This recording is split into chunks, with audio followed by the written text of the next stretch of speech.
Glória a Deus, graça e paz em nome de Jesus. Mais um dia de bênção, um dia de vitória, um dia de milagres, um dia de realizações, um dia de alegria no nome de Jesus. Comece o seu dia com uma devocional de uma palavra que nos desafia a orar.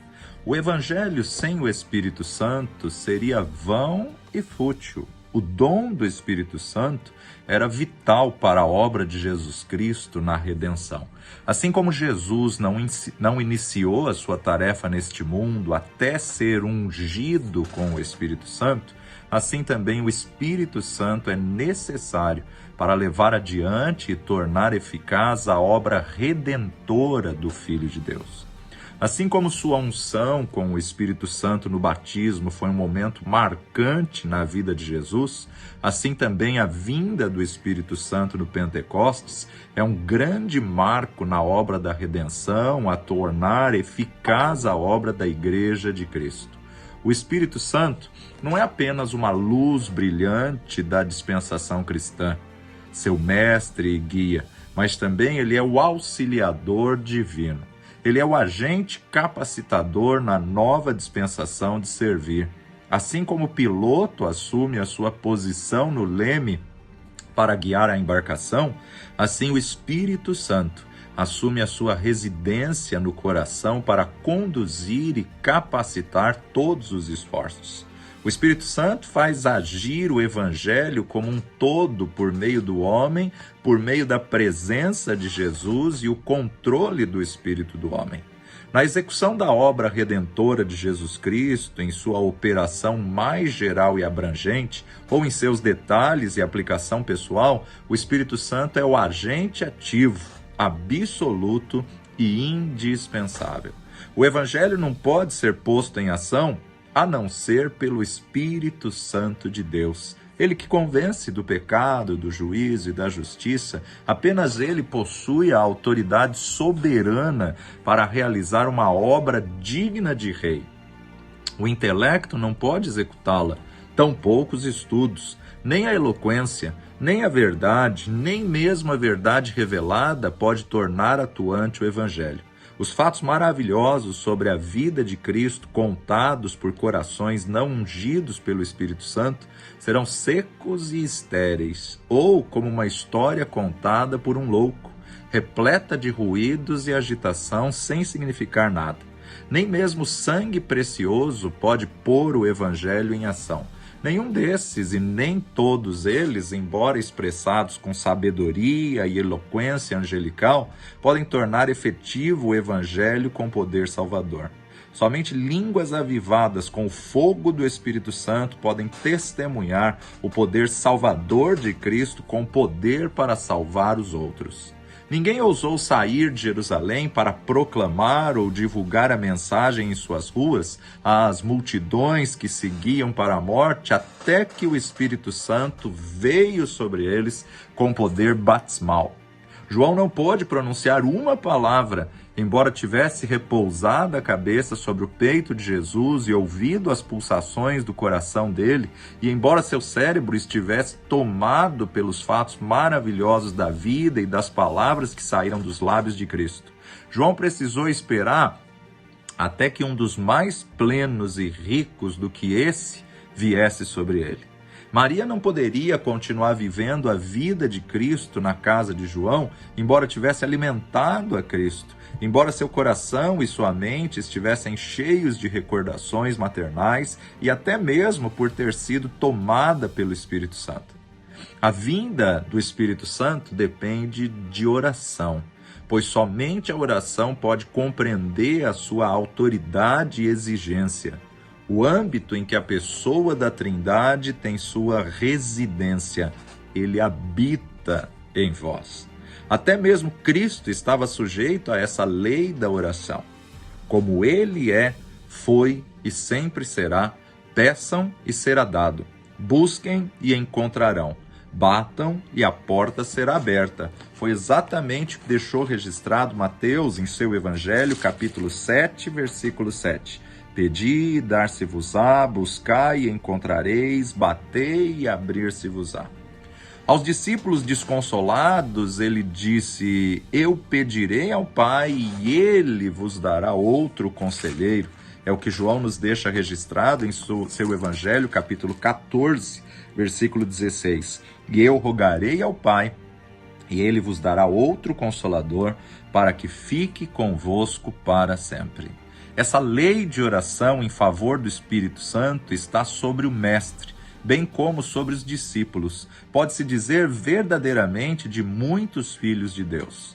Agora, o irmão do nosso Senhor Jesus Cristo, Tiago, ele registra em sua epístola, capítulo 4, versículo 2. Tiago, capítulo 4, verso 2. Cobiçais e nada tendes, sois invejosos e cobiçosos e não podeis alcançar. Combateis e guerreais e nada tendes, porque não pedis, ou porque não sabem pedir. E de muitos outros pode ser dito: vocês o recebem em pequena medida, porque oram a Cristo em pequena medida. O Espírito Santo é o Espírito de toda graça, bem como de cada graça. Pureza, poder, santidade, fé, amor, alegria e toda graça são trazidas à existência e aperfeiçoadas por Ele. Podemos crescer na graça em particular? Seríamos perfeitos em todas as graças? Devemos buscar o Espírito Santo em oração. Nós insistimos na busca do Espírito Santo. Nós precisamos dele, precisamos nos animar a buscá-lo cada vez mais e com mais afinco.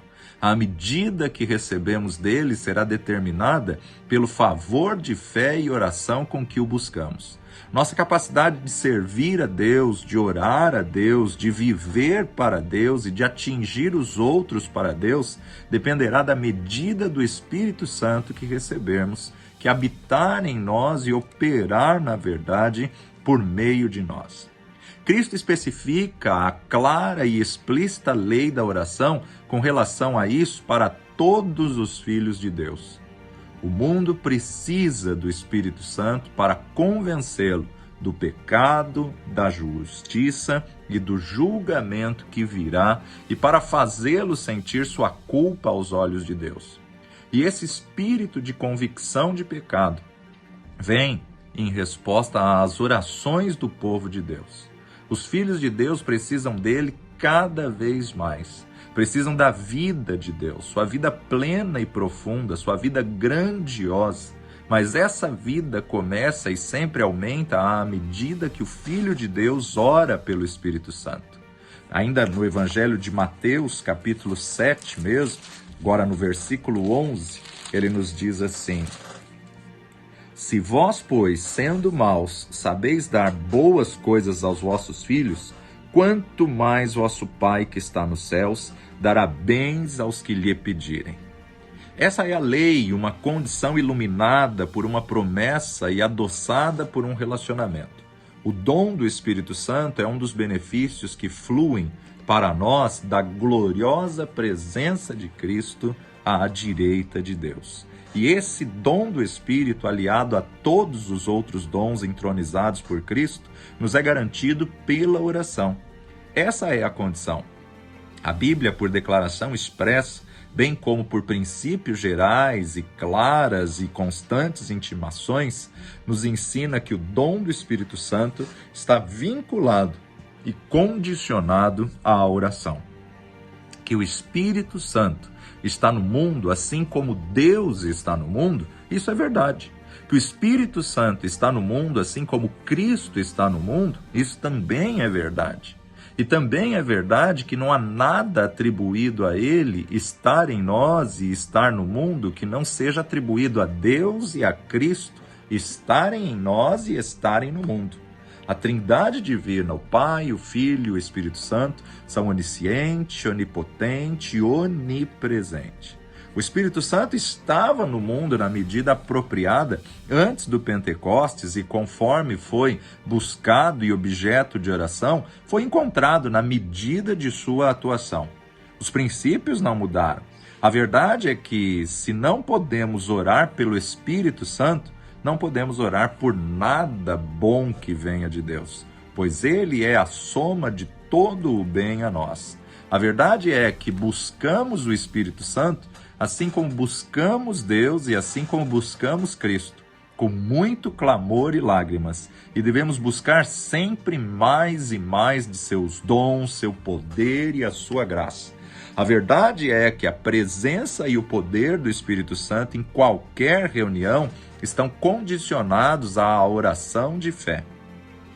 Cristo expõe a doutrina de que o recebimento do Espírito Santo está condicionada à oração. E ele mesmo ilustra essa lei universal, pois quando o Espírito Santo veio sobre Jesus no batismo, ele estava orando. A Igreja Apostólica, em Atos dos Apóstolos, em ação, ilustra essa mesma grande verdade. Perseveravam na oração, na comunhão e no partir do pão. Uns poucos dias depois do Pentecostes, os discípulos oravam com intensa agonia.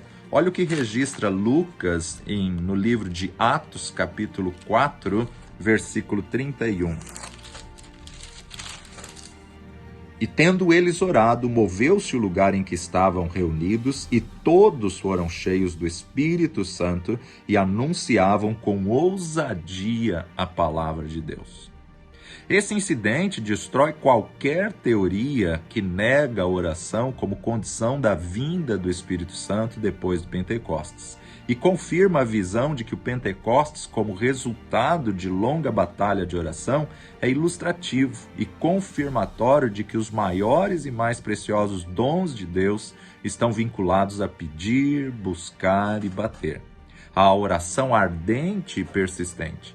A mesma verdade se destaca muito proeminentemente no avivamento de Filipe em Samaria. Embora estivessem cheios de alegria por crer em Cristo, e embora tivessem sido recebidos na igreja pelas águas do batismo, eles não haviam ainda recebido o Espírito Santo. Até que Pedro e João fossem para lá e orassem, pusessem as mãos sobre eles, orassem por eles para que o recebessem. A oração de Paulo foi a prova de Deus a Ananias de que Paulo se encontrava em um estado adequado para receber o Espírito Santo, pois orava e jejuava até que Deus o revestiu. Que possamos buscar, que possamos clamar pelo Santo Espírito, que possamos ser cheios da plenitude do Espírito, principalmente quando vai se aproximando aquele dia. Quando vai se aproximando o grande dia do Senhor, que nós possamos ser achados cheios do Espírito Santo. Pai de amor e Deus bendito, graças te damos porque não nos deixaste só. Graças te damos, ó Pai, porque o teu Filho prometeu que iria para o Senhor, para o Pai, para o céu, mas que rogaria ao Senhor que enviasse o Espírito Santo, que o Espírito Santo estivesse conosco até a consumação dos séculos. Sabemos que Ele está conosco, agora clamamos, revela-te sobre nós, revela-te na plenitude, revela-te, Senhor, em nome de Jesus. Manifesta a tua glória, manifesta o teu poder, enche-nos do teu Espírito, dá-nos a direção, dá-nos entendimento, dá-nos sabedoria, Pai, que possamos entender o teu Espírito, que possamos ouvir a tua voz, que possamos ser cheios do teu Espírito, cheios do teu poder, que possamos andar na plenitude do teu Espírito, ó Pai, para que sejamos guiados, para que Ele nos ensine a orar, nos ensine a tratar, a trabalhar, nos ensine a falar segundo a tua vontade. Essa é a nossa oração, no nome precioso de Jesus. Amém e amém.